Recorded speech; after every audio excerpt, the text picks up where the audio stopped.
이 시간 우리에게 주시는 하나님의 말씀은요. 신약 성경 요한복음 16장 16절에서 24절 말씀입니다. 우리 함께 읽겠습니다. 조금 있으면 너희가 나를 보지 못하겠고 또 조금 있으면 나를 보리라 하시니 제자 중에서 서로 말하되 우리에게 말씀하신 바 조금 있으면 나를 보지 못하겠고 또 조금 있으면 나를 보리라 하시며 또 내가 아버지께로 감이라 하신 것이 무슨 말씀이냐 하고 또 말하되 조금 있으면이라 하신 말씀이 무슨 말씀이냐 무엇을 말씀하시는지 알지 못하노라 하거늘 예수께서 그 묻고자 함을 아시고 이르시되 내 말이 조금 있으면 나를 보지 못하겠고 또 조금 있으면 나를 보리라 함으로 서로 문의하느냐 내가 진실로 진실로 너희에게 이르노니 너희는 곡하고 애통하겠으나 세상은 기뻐하리라 너희는 근심하겠으나 너희 근심이 도리어 기쁨이 되리라 여자가 해산하게 되면 그때가 이르렀으므로 근심하나 아기를 낳으면 세상에 사람 난 기쁨으로 말미암아 그 고통을 다시 기억하지 아니하느니라 지금은 너희가 근심하나 내가 다시 너희를 보리니 너희 마음이 기쁠 것이요 너희 기쁨을 빼앗을 자가 없으리라 그날에는 너희가 아무것도 내게 묻지 아니하리라 내가 진실로 진실로 너희에게 이르노니 너희가 무엇이든지 아버지께 구하는 것을 내 이름으로 주시리라 지금까지는 너희가 내 이름으로 아무것도 구하지 아니하였으나 구하라 그리하면 받으리니 너희 기쁨이 충만하리라. 아멘. 네, 함께 하인나 큐티 말씀 나누겠습니다. 오늘의 말씀은 계속해서 예수님의 말씀을 잘 이해하지 못하고 있는 제자들에게 또다시 예수님께서 말씀해 주시는 장면입니다. 오늘 그들이 이해하지 못하겠다 하는 그 예수님의 말씀은 뭐냐면요. 16절에 조금 있으면 너희가 나를 보지 못하겠고 또 조금 있으면 나를 보리라 이 말씀이었습니다. 사실 예수님의 말씀은 제자들이 잘 모를 만도 했다는 그런 생각이 듭니다. 요즘 시대처럼 예수님의 고난과 죽음 그리고 부활 승천에 대해서 조금이라도 아는 것이 있는 게 아니라 그 당시의 제자들로서는 예수님의 3일 만에 살아나신다. 또 그 다음에 십자가에서 죽을 것이다. 이 말씀들이 참 이해가 안 될 수도 있었을 것 같습니다. 그래서 제자들은 서로 예수님이 하신 말씀이 무엇인지를 서로 물어보고 또 그 조금 있으면이라는 게 도대체 무슨 뜻인지 서로 물어보았지만 그들의 의문은 서로들 간의 답변에서는 해결되지 못했습니다. 그렇다면 예수님의 이 말씀은 무슨 의미일까요? 예수님께서 그 제자들과 우리에게 말씀해 주시는 의미는요. 20절에서 24절을 통해서 같이 보겠습니다. 일단 예수님의 조금 있으면 너희가 나를 보지 못하겠고 이 말씀은요. 우리가 짐작하는 대로 예수님께서 십자가에서 죽으심을 말씀하십니다. 근데 예수님께서 이것을 말씀하시면서 20절 중반에 너희는 곡하고 애통하겠으나 세상은 기뻐하리라 이렇게 말씀하시면서요. 제자들이 예수님이 십자가에서 고통받고 죽음을 맞이했을 때 그들이 얼마나 크게 충격을 받을 것을 말씀하고 있습니다. 곡을 하고 애통할 것이라는 겁니다. 그러나 이에 반해서 세상 사람들은 예수님이 십자가에서 죽으시는 것을 바라보면서 그 예수님이 바로 자신을 위해 온 구세주인데 그분을 몰라보고 그 예수님을 죽음으로 모은 자신들의 어쩌면 광기 그리고 무지를 전혀 모른 채 기뻐하는 것을 말씀합니다.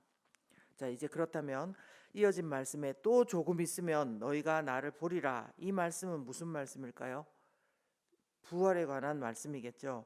20절 후반에서 그러기 때문에 너희가 근심하겠으나 너희 근심이 기쁨이 되리라 이렇게 말씀하십니다.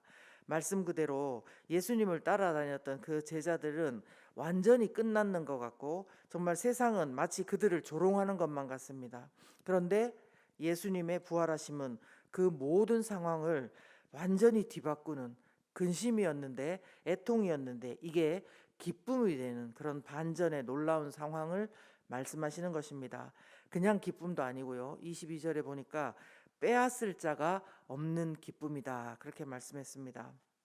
고난과 죽음을 넘어서 그 죽음을 이기시고 부활하시는 예수님을 너희가 보고 아무도 빼앗을 수 없는 그 기쁨으로 기뻐할 날이 분명히 올 것이다. 이 말씀인 것입니다.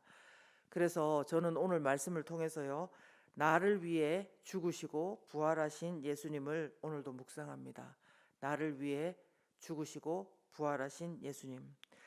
이 예수님의 말씀을 제자들이나 우리들이나 정말 믿는다면, 그전에는 믿지 못했지만 지금 정말 믿을 수 있다면 그것은 참으로 우리에게 위로가 되고 정말 힘이 되고 소망이 되는 말씀일 것입니다. 우리가 눈을 뜨면 맞이하는 현실은요, 좋은 날도 많지만 아픈 날도 있고 슬픈 날도 있고 고생하는 날도 참 많습니다. 그게 하루로 끝나는 게 아니라요, 어떤 목표를 가지고 희망을 가지고 달려왔는데 그 희망이 완전히 사라져버리는 그런 현실을 마주하기도 하는 것입니다. 그런데 이때 우리에게 무엇이 기쁨이 되고 소망이 되겠습니까?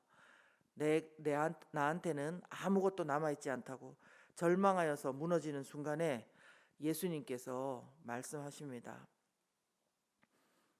내가 너를 위해 죽었다. 내가 너를 위해 나를 내놓았다. 내가 너를 사랑한다. 너 인생에 그것이 다가 아니다. 그렇게 예수님이 우리에게 말씀하시는 것입니다. 너는 그만큼 존귀한 자녀고 너에게 아무것도 남아있지 않다. 그렇게 생각하는 것은 그것은 사실이 아니라는 거죠. 내 십자가의 고통은 너를 위한 것이었고 내가 너를 너무 사랑한다. 그 말씀을 하시는 것입니다. 그리고 또 무엇입니까? 예수님이 나의 죄를 사하시기 위해서 십자가에서 죽으시고 그렇게 끝나신 분이 아니라는 것입니다. 세상에 많은 영웅들이 사람을 구하고 참으로 좋은 일들을 많이 했지만 목숨을 대신 내어주고 죽었을지라도 그들 중에 다시 살아난 사람은 아무도 없었습니다. 우리는 이것을 잘 기억해야 됩니다. 예수님은 그냥 영웅, 나를 위해서 죽으신 것을 그런 분이 계셨지 그렇게 애도함으로 끝나는 분이 아닙니다.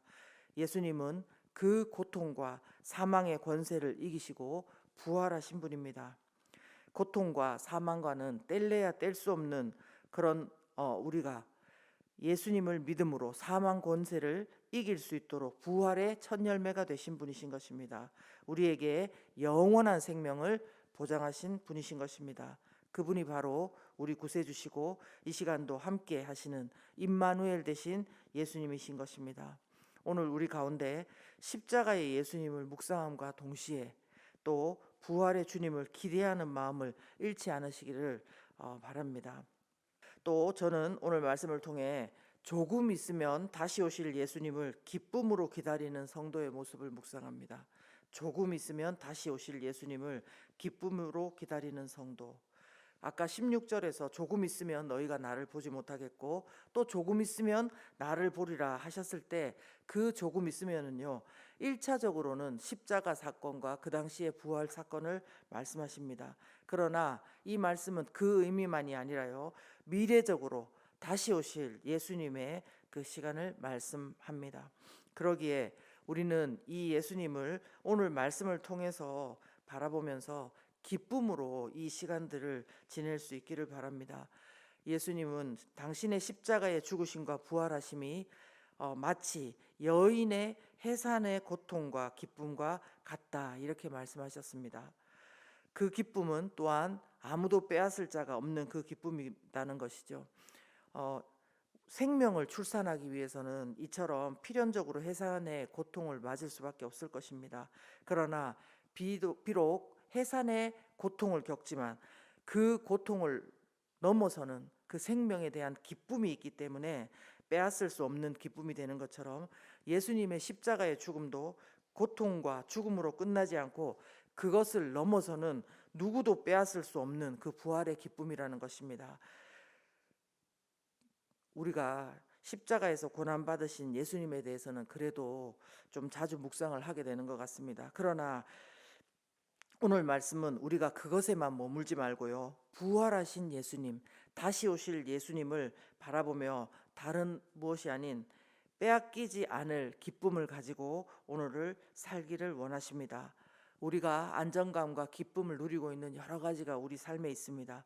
그런데 그 모든 것들은 있다가 없는 것이고 계속 있는 것 같아도 결국은 다 사라지는 것들입니다. 하지만 이미 죽음을 이기시고 부활하신 주님은 분명히 조금 있으면 다시 오시기에 이 말씀을 신뢰하고 오늘도 누구도 빼앗을 수 없는 기쁨 가운데 우리가 보냈으면 합니다. 네, 우리가 이 시간 함께 기도하실 때에요. 우리가 힘든 날일수록 정말 누군가를 찾게 됩니다. 그런데 우리에게 그 누군가 없다 하더라도 예수님이 계십니다. 내가 너를 위해서 십자가에서 목숨을 버렸다. 너는 그만큼 존귀하다고, 내가 너를 그만큼 사랑한다고 하시는 그 주님의 음성을 듣게 해달라고 이 시간 먼저 기도했으면 좋겠고요. 그리고 다시 오실 주님, 조금 있으면 오실 그 주님을 우리가 기쁨, 세상이 빼앗을 수 없는 그 기쁨을 가지고 기다릴 수 있도록 해달라고 기도하겠습니다.